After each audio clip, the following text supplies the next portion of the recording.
our indoctrination and our orientation is so focused on the future, isn't it?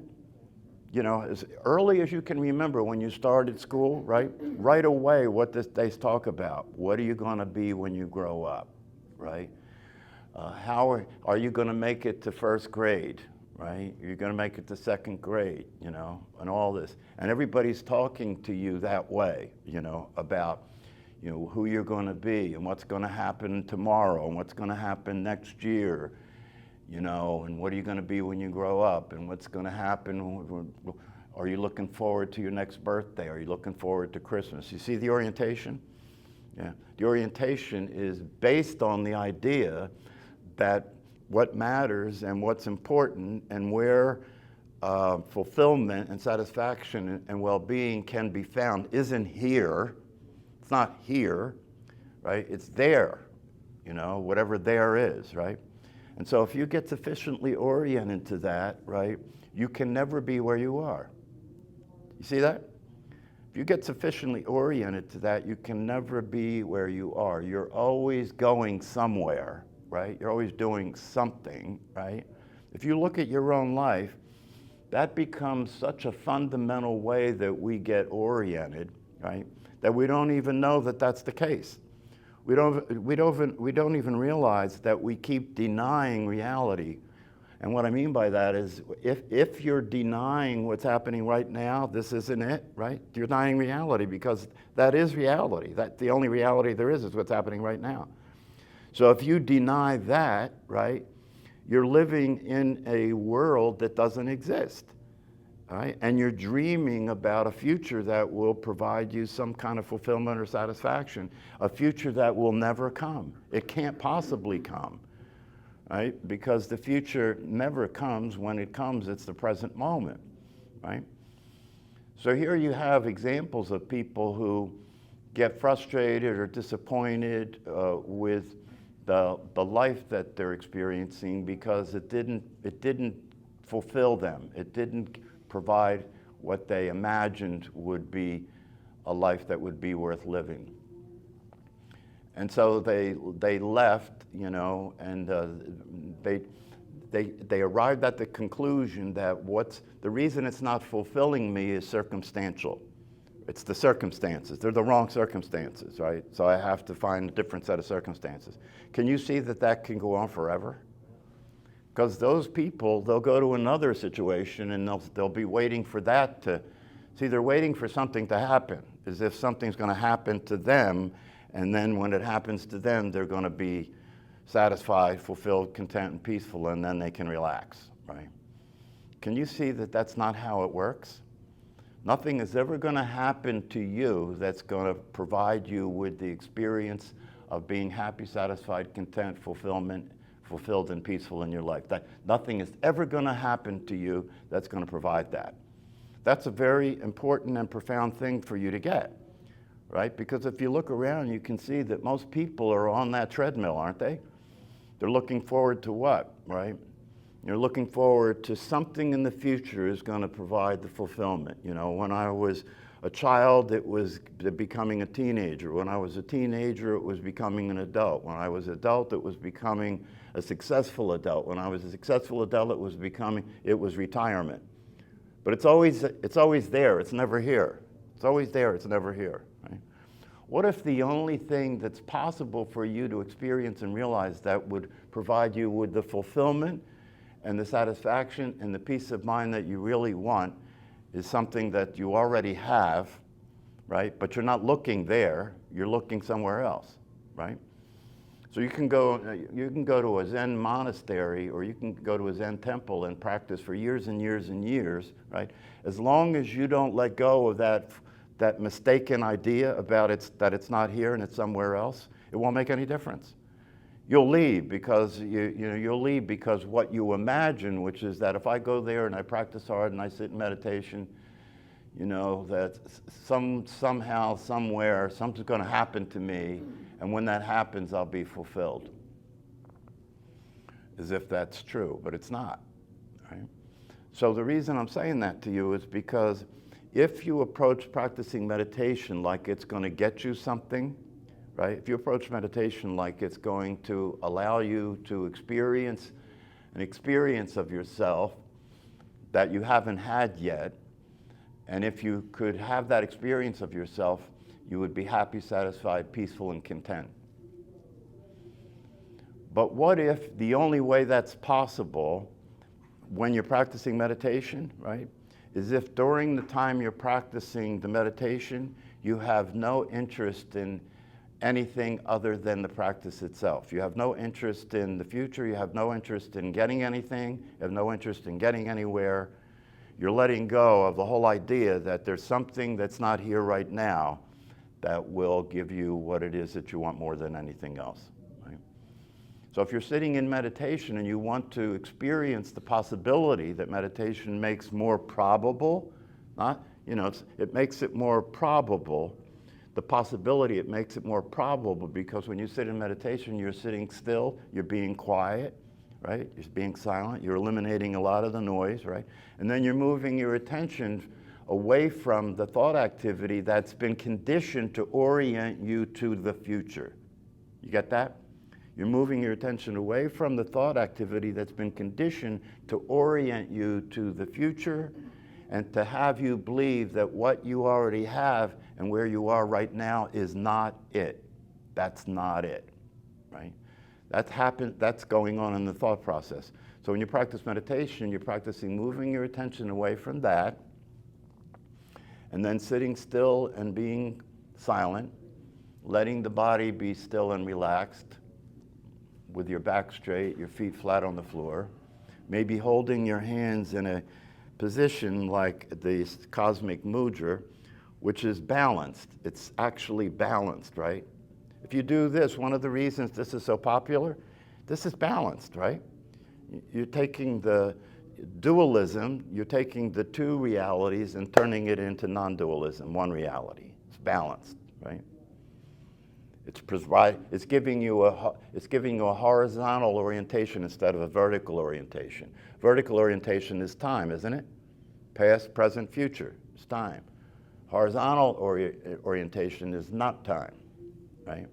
That's why the cross is so popular in religion, right? Because in the center of the cross, it's where time and the present moment connect, right? The present moment connect at the center of the cross. So if you want to be successful in practicing meditation, take the fast route, take the high road, right? Which means when you're sitting there, really let go of the idea that you're sitting there to get anything, or you're sitting there for something to change from what it is to something better than this, right? See if you can let all that go and allow yourself to be aware of what's here instead of what's there, right?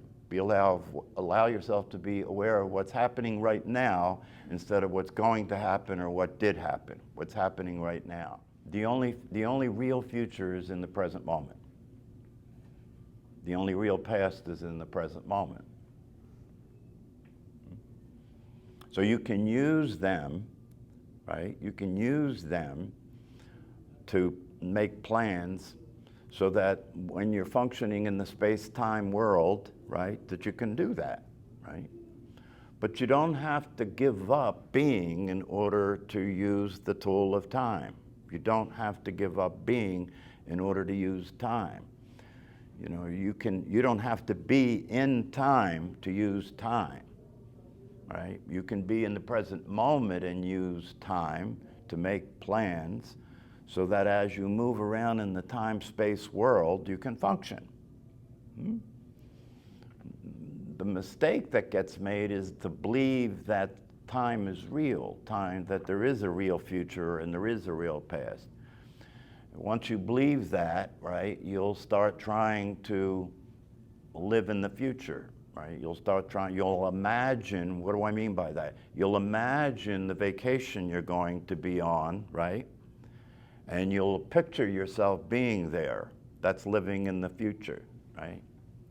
Or you'll imagine yourself at that party that you were at last week and how much fun you had there, right? And because you now are dealing with time as something that you believe is real, you spend more time in the future and the past that doesn't really exist instead of in the present moment, which is the only real place. So Paul Hederman calls that spending a lot of time with what's not happening. That can't be very fulfilling to experience what's not happening. And if you continue to attempt to have that work, you'll just end up more and more frustrated, well, because it doesn't work. It doesn't fulfill you. The only possibility for fulfillment is the truth. What's real, what really can fulfill you is the truth. And the truth shall set you free. Free from what? Free from the suffering that exists when you believe things that aren't true, when you believe you're something that's not real, which is why I wrote this book. I wrote this book during the time that I've been teaching this class, right? Because I wanted to have something like a textbook for the class, right, that really highlighted the bottom line in terms of what this is all about. Why are we practicing meditation? You know, one of my Zen teachers said that one way to talk about why we're practicing meditation is we're practicing meditation so that we can die, right? What do I mean by that? We're practicing meditation so we can die. We're practicing meditation so we can practice letting go of the thought activity that generates the idea that I exist as a person, right? That I exist as a person that has a story, that has a body, right? That all occurs in the thought activity, right? In meditation, we're moving attention away from that, and by moving attention away from that, the possibility exists to let that go. Why? Because that's not real, right? So to let that die, to let which is not real be unreal is to let that die. What do you have to do to let something that's not real be unreal? What do you have to do? When you discovered Santa Claus wasn't real, what did you have to do to discover that? Nothing. Nothing. Because he was already unreal. Nothing happened. He was never real. Same thing is true with your personality and your belief that you're a physical body. It was never true. So when you discover that it was never true, right, you didn't have to do anything because it was already the case. You just noticed it. That's all, right? Right, so this book is called Dying to Live, and you can get it on Amazon. It's also in an audio book, right? And it's an opportunity for you to, you know, part of this is my own story in terms of how I got clear about the truth, right? But it also goes on from there to talk about what the truth is so that you don't waste a lot of time doing things that don't work. Like the stories that I told you earlier. These people, you know, this neurosurgeon spent, you know, 12 years of his life going to school and graduate school and residency and practicing being a neurosurgeon, and then he threw that all away because that didn't work, right? And now he's looking for a new set of circumstances. And as long as you think the circumstances are going to deliver what you want more than anything else, you will be more disappointed than you are with anything else, because that's impossible. The circumstances can never deliver, the circumstances can never give you what you already have. That's what this neurosurgeon didn't get. That's what these guys that went to the Zen temple to practice, you know, these very difficult sitting meditations, right, were trying to get, right? The whole purpose in terms of the Zen practice, especially the rigorous forms of the Zen practice, the whole purpose of it is for you to give up. You know, for you to sit there practicing meditation with this voice in your head driving you crazy, right? Until you get to a point where you realize, I can't stop it, I can't make it go away, I can't make it stop doing what it's doing. I've been waiting for enlightenment to happen. If enlightenment happens, then I'll see things as they are. I'll be happy, satisfied, and peaceful. I'm waiting. When's it going to happen? And the voice in my head is saying, good luck, bud. Changing the circumstances is not the answer. Going to Thailand is not the answer. Going to India is not the answer. Quitting your job is not the answer. The reason they're not the answer is because you're the answer. You know, you who have been looking for the answer are the answer, thinking that the answer is not you. So wherever you go, wherever you go to find happiness, whatever you do, whatever you try to find happiness, how many times you get married, how many times you move, how many cars you buy, how many times you change your style, how many times you change your hair, whether you shave your head or you have long hair. It's all just changing, and it's all just changing the decks on the Titanic. But that boat's going down, man. That boat's going down no matter how the chairs are organized. It's going down. So, you can really have this be very easy. You don't have to try to practice meditation to experience your true nature. Since your true nature is already happening all the time, all you have to do is notice that the most valuable experience you will ever have in your human life, the one that provides you with the happiness, satisfaction, peace, and fulfillment that you want more than anything else, right? Because if you're going to be honest, that's what you've been doing everything to get, isn't it? That's what you're trying to get the money for. That's what you're trying to get the right relationship for. That's what you're trying to get the right circumstances for, so that you can be happy, satisfied, and peaceful, right? So you can really cut this process short if you allow yourself to realize that the most precious and valuable and fulfilling experience you will ever have is your existence. Is the existence that you're experiencing. That which you have ignored, that which you have overlooked, right? Because you have gotten indoctrinated into the game that humanity's playing, which is a nowhere game. It doesn't go anywhere. It can't go anywhere, right? Because you can't get what you already have. No matter what you do in this life to be happy, it won't work. I promise. And if you're as old as I am, you have some history that proves it, right? Whatever you do in this life to be happy, satisfied, and peaceful is not going to work. If you can let yourself get that, right, then you won't waste the time. You won't waste your energy trying to get what you already have. Now you might say, well, okay, if I accept what you're saying, that I already have what would give me everything that I could ever want, how come I'm not experiencing that? And the answer to that question is because you're not paying attention to that, you're paying attention to that.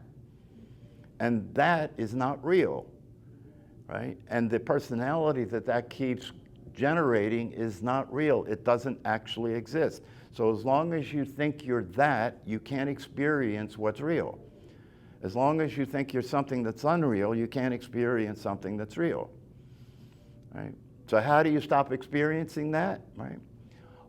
The way you stop experiencing that is to just allow yourself to recognize one time that that's not real, that the personality is not real, and it's never going to be real. And the experience you're having of being, the experience you're having of your existence is real, always was real, and always will be real.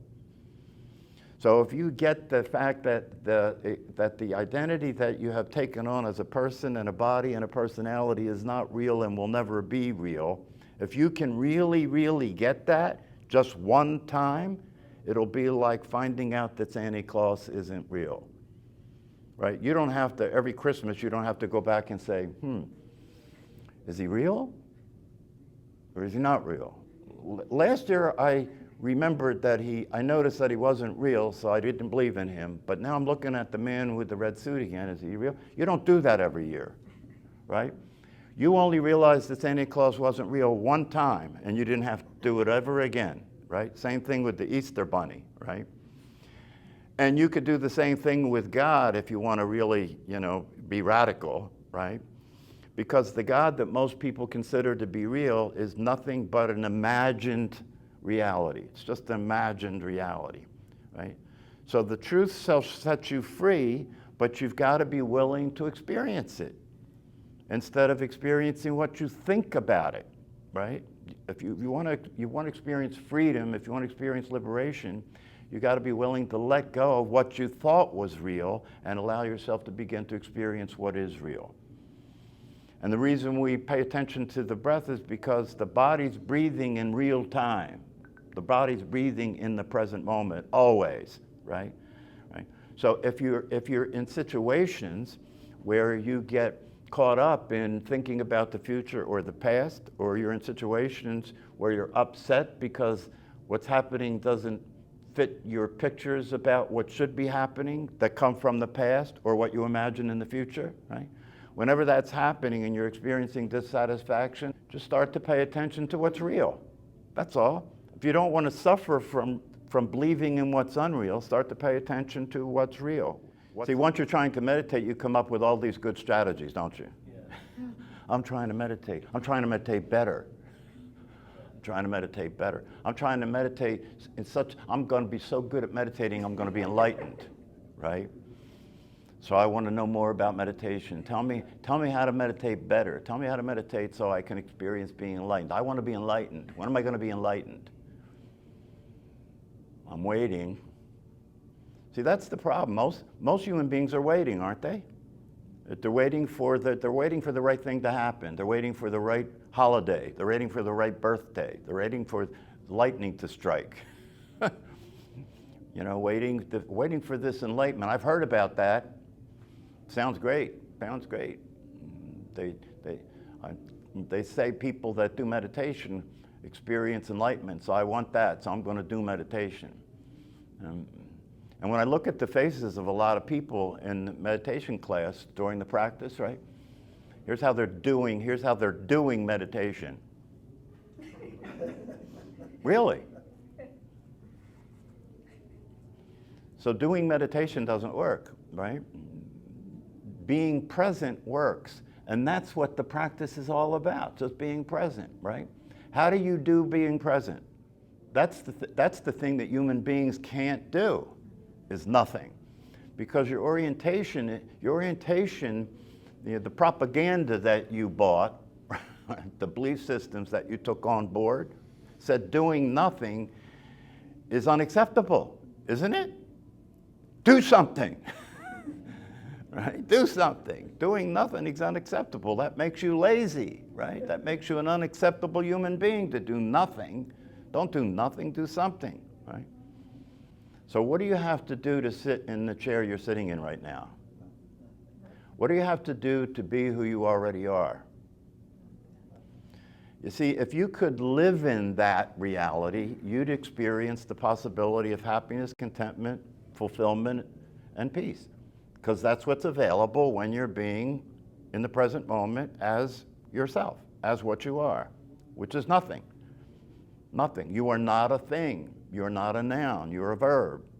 You're life happening, right? And when you experience your true nature and you realize that you're not a separate self, right? When you realize you're not a separate self, right? Then you experience that this, what you're looking at here, right, is the same as this. This and this are the same thing. What you're looking at here and what this is the same thing. This is consciousness, that's consciousness. And that's all there is consciousness. Because the reality of it is, you know, you have been thoroughly indoctrinated into a dualistic existence, haven't you? You're separate from me, you're separate from other people, you're separate from the world, right? But even though that's the case, you can still hear and you can still see what I'm pointing to, can you? Yeah. So it's possible to experience time and space in duality, right, as a game we're playing, not a reality. It's possible to experience that. Once you experience your true nature, you're not going to look for what you're doing to give you what you want. You're not going to be looking for your activity to produce the experience of being happy, satisfied, peaceful, and content, because you're already experiencing that if you know what you are. That's what we can give our children. It's the experience that is readily available to them. Children get this a lot faster and a lot easier than adults do, because they have less time being in the dream. They have less time believing things that aren't real, right? So you can have a conversation with a child, and a lot of very young children, if you talk to them about this, they look at you like, okay, what? You know, like, oh, yeah, all right. You know, it's not a problem at all, because they're still very close to the complete innocence that was being experienced when they were an infant. They're still close to that, right? So they're not far out, they're not far from the pureness of the innocence of being an infant, right? They're not yet practiced enough in stupidity. An infant does not exist as a person. An infant only exists as a being. Infants are being infants. Once you get language, you start to learn how not to be, and instead of being, you learn to aspire. Instead of being, you learn that you have to play the game in order to get the happiness, the peace, satisfaction, and well-being. You have to play the game, and you have to win at the game in order to get that experience. That'll put you on the treadmill that you will never get off of unless you slow down and stop and pay attention and realize you have always been where you're trying to get to. That's very important to understand, so that when you practice meditation, you realize that as you're sitting there practicing, if you're attempting to get somewhere, right, the meditation is a waste of time, because it's impossible. It's a practice. Yeah, it's a practice, and the practice that you're practicing, right, is to stop practicing. The practice that you're practicing is to stop practicing, because you don't have to practice to be what you are, do you? No, you only think you do. So you have to wear that out. You have to wear that out. You have to do that until you give up doing that. And then you give up trying to get somewhere, and because you stop trying to get somewhere, you go, oh, this? If you stop trying to get somewhere, if you really, really, really stop trying to get somewhere, it will be like, oh, this is it? Oh, this has always been like this. That's what's available at all times.